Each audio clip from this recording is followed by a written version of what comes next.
NFT NFT NFT क्या है ये एनएफटी?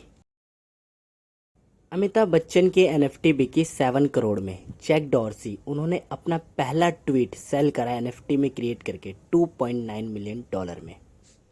आज इस वीडियो में मैं आपको बताऊंगा कि एनएफटी क्या बला है जिसके आज इतने चर्चे चल रहे हैं।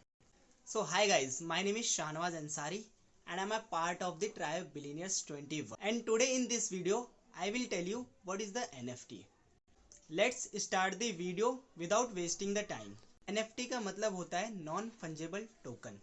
नॉन मीन्स नहीं, फंजेबल मतलब एक्सचेंजेबल, और जो टोकन है उसके बारे में मैं आपको थोड़ा सा आगे बताऊंगा। फिलहाल मैं आपको फंजेबल का बताता हूँ। फंजेबल मीन्स एक्सचेंजेबल होता है। मैं आपको ये एग्जाम्पल के थ्रू बताता हूँ। तो जब मैं छोटा था, आप लोग भी जब छोटे होंगे तो हम सब स्कूल में पढ़ते थे, और अभी कुछ लोग पढ़ते होंगे स्कूल में। तो स्कूल में जब हम लोग पढ़ते थे तब कोई भी अगर हमारे स्कूल में फंक्शन हुआ करते थे तो फंक्शन के बाद हम सब लोगों को लड्डू मिलते थे।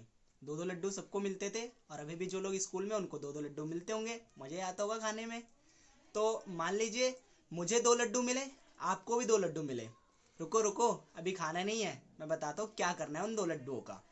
तो जो दो लड्डू आपको मिले हैं और जो दो लड्डू मेरे को मिले हैं, राइट, तो उन दोनों लड्डुओं में जो मटेरियल लगा है उनको बनाने में, जो बूंदी लगी है, जो घी लगा है, और जो भी एटसेट्रा जो भी चीज़ें लगी हैं, वो सारी चीज़ें सेम है।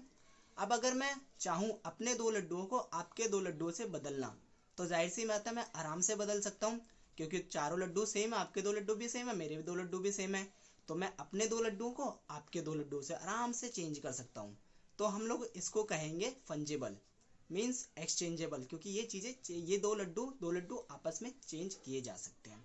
ओके, सो अगर अब हम इस एक्सचेंजेबल के आगे नॉन लगा देंगे, okay, exchangeable means fungible, fungible के आगे अगर हम लोग नॉन लगा देंगे तो वो हो जाएगा नॉन फंजेबल, जिसको हम लोग चेंज नहीं कर सकते किसी भी अदर चीज़ से।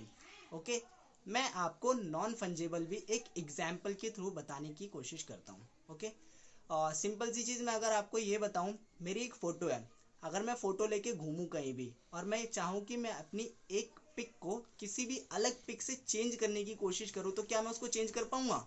नहीं कर पाऊंगा ना, क्योंकि जो मेरा फेस है वो पूरे वर्ल्ड में एक है, और वो जो पिक है वो मेरे फेस को आइडेंटिफाई करती है।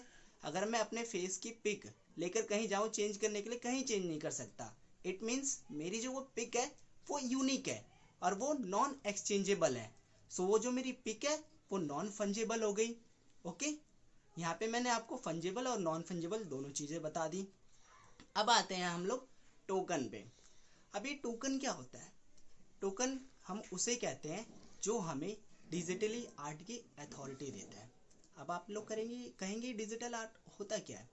चलो मैं आपको एक छोटी सी चीज़ बताता हूँ। सपोज आप इंडिया से बाहर गए हो कहीं घूमने।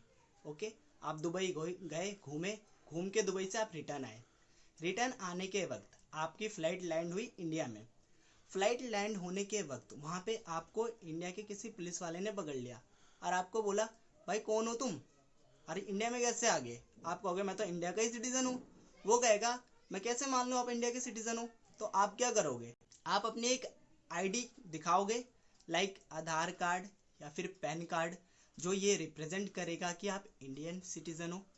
ओके, सो ऐसी जो ब्लॉकचेन सिस्टम होता है ना, डिजिटल आर्ट का जो सिस्टम होता है उसको हम लोग ब्लॉकचेन कहते हैं। तो ब्लॉकचेन पे जो आर्ट होता है ना डिजिटली, उसकी अथॉरिटी हमें टोकन देता है। ओके, अब ये जो टोकन होता है वो टोटली वर्क करता है ब्लॉकचेन सिस्टम पे।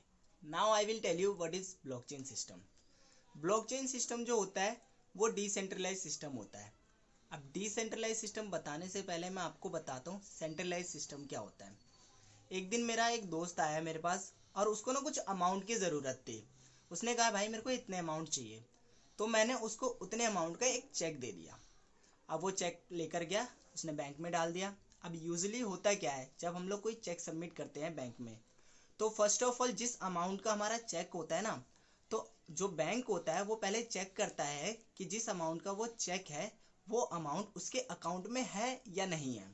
अगर वो अमाउंट उसके अकाउंट में होते हैं तो वो वहाँ से काट लेता है, दूसरे अकाउंट में ट्रांसफ़र कर देता है, और अगर नहीं होते तो चेक को डिक्लाइन कर देता है।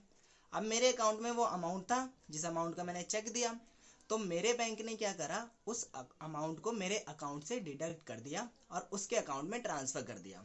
अब उसके बैंक ने क्या करा, उसके बैंक ने ये देखा कि वो अमाउंट उसके बैंक में आया, उसके अकाउंट में आया या नहीं आया। तो मेरे अकाउंट से उसके अकाउंट में जो भी अमाउंट ट्रांसफर हुआ ना, इसकी जो भी ट्रांजैक्शन होती है वो सारी की सारी बैंक के पास रहती है। सो इसको हम लोग बोलते हैं सेंट्रलाइज सिस्टम, राइट।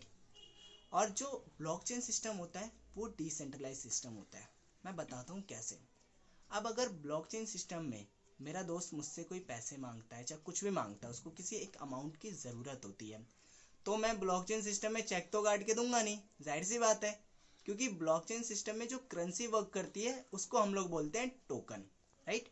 तो मेरा दोस्त मेरे पास आया, उसने बोला भाई मेरे को ना इतने अमाउंट की ज़रूरत है। मैंने कहा भाई तू ब्लॉकचेन सिस्टम में मैंने उसको पेमेंट करी, राइट। ब्लॉकचेन सिस्टम में मैंने उसको पेमेंट करी टोकन के थ्रू, और वो जो पेमेंट मेरे पास से उसके पास गई ना, तो उसकी जो भी ट्रांजैक्शन होगी वो पूरी की पूरी पब्लिक रहेगी। क्या रहेगी? पब्लिक रहेगी। उसको कोई भी देख सकता है, लेकिन कोई भी मिटा नहीं सकता उसको।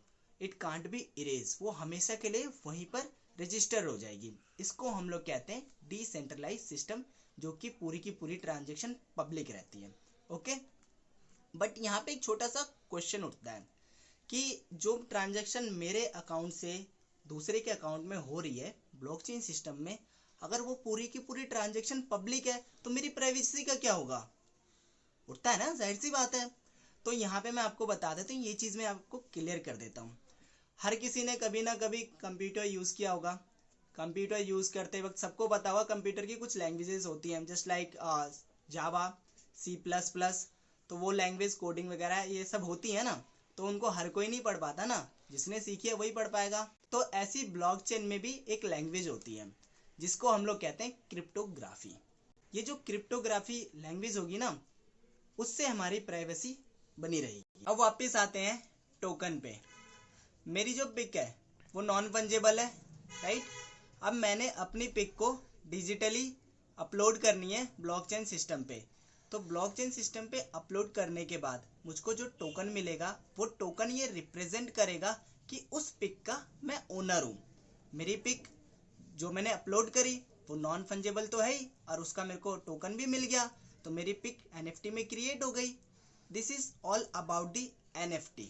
अगर गाइस वीडियो अच्छी लगी हो तो लाइक कर देना, सब्सक्राइब कर देना, कमेंट भी कर देना, अपने वैल्यूबल फीडबैक देना हमको, ठीक है। तो फिर मिलते हैं अगली वीडियो में। एक सेकंड शेयर करना मत भूलना।